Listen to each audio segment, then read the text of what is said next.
Big boss 19 से घर से बाहर आने के बाद अश्नूर सबसे पहले मिली अपने खास दोस्त अभिषेक बजाज से। बिग बॉस 19 से अश्नूर घर से बेघर हो गई। घर से बेघर होने के बाद वो सीधे अपने घर पहुंची। वही अपने पेट के साथ खेलती हुई नजर आई।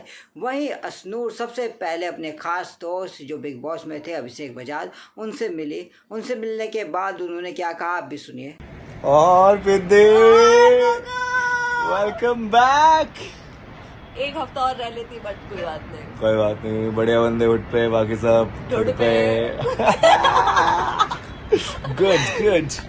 और वेलकम बैक।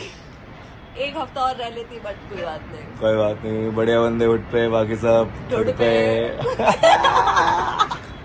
अश्नूर ने अपने इंस्टाग्राम पर कुछ फोटो और वीडियो शेयर किए जो ज़बरदस्त तरीके से वायरल हो रहे हैं। फैंस उनकी जोड़ी को फिर से पसंद कर रहे हैं क्योंकि बिग बॉस 19 में दोनों की जोड़ी को लोगों ने खूब पसंद किया था।